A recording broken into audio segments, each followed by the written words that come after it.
One day when I was riding on the train, I seen these two kids talking about the Nubian rain had fallen. I didn't say nothing because these kids caught my goat, even pulled my coat like a murder that they wrote. So this kid with mouth swagger now plays the cloak and dagger. So I gotta show Duke the nonchalant that I am. I could rock a jam, make the world drop hammer. Yes, I'm the bad man and bad men were black. And if it come to dropping bombs, hey, I'm with that. When we first heard the joint, I knew from right then that we had to get on it. You know, we was coming off of a time when we had broken up from Pooh Bah. So this was like basically like a proving ground for me and Jamar. And that was the time when I was still riding the trains, when I was still seeing people, and it just was coming from the frustration of people saying, well, what y'all gonna do? How y'all gonna do something without Pooh Bah? And understand it was always love with Pooh Bah, always. I mean, he put us on, he brought us into the game, but at that point, we had to kind of show people that we was gonna still be able to stand, and that song came out of a lot of frustration, but you know, a lot of energy also. And Diamond D, he did it, because actually the version that's played most is the remix version. Because Diamond had did another version, and that's what we were still on Def Jam Management. And Leor said, I like that song, but I want a little more up-tempo, catchier beat. So Diamond went back and reworked it, and that's what we came up with. You gotta understand the history of Brand Nubian.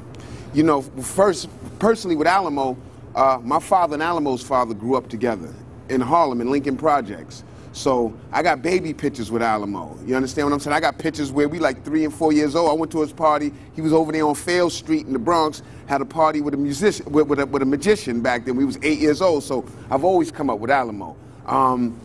Moving from the Bronx to New Rochelle is where I met Grand Pooh Bah. Understand? New Rochelle was but so big, but it was a community there that loved hip hop. And Pooh Bah was the king of that community. You know, if any hip hop thing coming through New Rochelle, at some point had to circumvent around Grand Pooh Bah.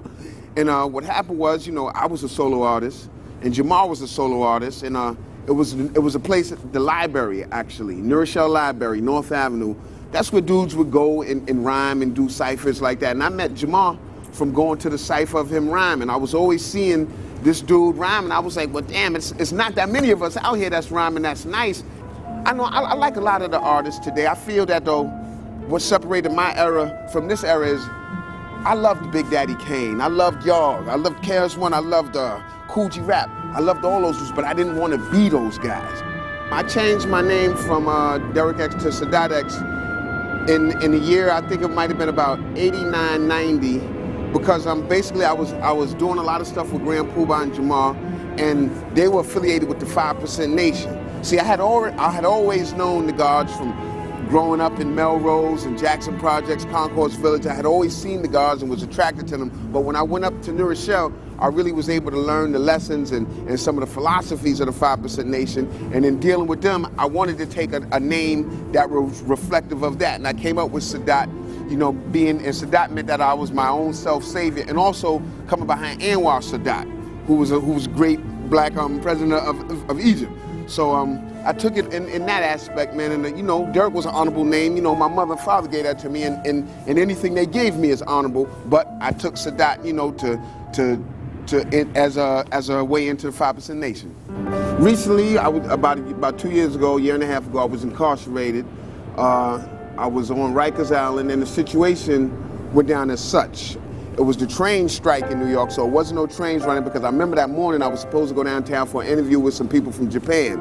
I didn't go that day, so I remember that. I'll never forget that morning. I woke up, I put on my heavy coat. Now I had a weapon in my pocket.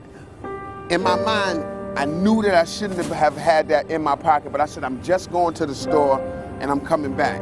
Now mind you, I was going up Broadway. I saw the guys who I did have a problem with. I didn't say anything to these guys. I went to the cleaners, I went to McDonald's, and I went to get a haircut. Now I'm walking up Broadway, and I'm seeing a whole bunch of police like racing by, and I'm like, wow, they looking for somebody. I get to the corner of 157th Street and Broadway, right where the Dunkin' Donuts is.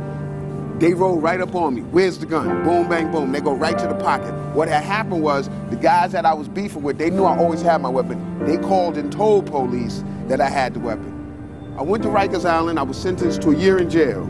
It hurt me because I worked with kids. So that effectively gives me a felony, which makes it hard for me now to get back into the school system and, you know, and any type of city job that I would ever want to work with. You know, when they see that violent felony under there, you know, a lot of times they say that's not supposed to discriminate, but I know in my mind that does discriminate. Rikers Island, you know, it wasn't a place, man, where you want to be, man. I mean, I got through it, you know. The most thing was boredom. I was bored a lot of times. I read as much as I could read, you know, because I'm a voracious reader, so I read everything and anything. So I must have read 3-4 boxes of books about any subject, from 48 Laws to all types of creative thinking books and such.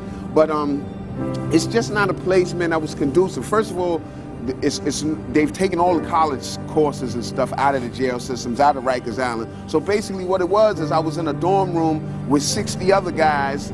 If you was into selling guns, you may have about 10 or 12 dudes who've sold guns in there. So y'all done made a connection. You in there, you done maybe talked to about 3 or 4 guys that sell drugs. So now y'all done made a connection. It's not an environment, man, that's growing. It doesn't help you grow in there. You know, and if, you know, a lot of people talk about jail as something cool in this. If you like walking in a straight line down the hall, if you like getting up early in the mornings and being yelled at and told what to do, then hey, that's the place for you. I try not to come off as one of the old school rappers that's a hater. You know what I'm saying? I try to understand, you know, because a lot of time I hear the old school rappers and they're like, well, we don't get the respect, this and that. To me, in order to get the respect, you still got to be out here making that good music. If you make some bullshit, per se, I'm gonna say it's some bullshit too. You understand? You gotta, if you're gonna be old school and you wanna stay in this game, then you gotta keep up with this game. If you wanna blame somebody, blame your mother and your father for having you 15 to 20 years too soon. But you know, hip hop in a musical form, it's still kind of in its infancy. When you consider other musics like classical music, which you have compositions that was written hundreds of years ago, hip hop is still basically in its growing stage, in its infancy stage. And what bothers me about that is that a lot of people try to put an age limit on hip hop. They try to be like, well, when are you gonna stop rapping and this and that? Well, should I have to stop? I mean, it's a whole generation of people that's my age that still love hip hop. I'm the author of the Punks joint. I know them broads from Hunts Point. I'm the living legend on 2 feet. I'm the whisper in the hallways. I give it to you always, in more ways than one. And if I can't get the job done, I'll pass it to my son. This is Sadat X, watching True Hip Hop Stories. One day when I was riding on the train, I seen these 2 kids talking about the Nubian rain had fallen. I didn't say nothing cause these kids caught my goat. Even pull my coat like a murder that they wrote. So this kid with mouth swagger now plays the cloak and dagger. So I got to show boots to martial arts that I am. I can rock a jam.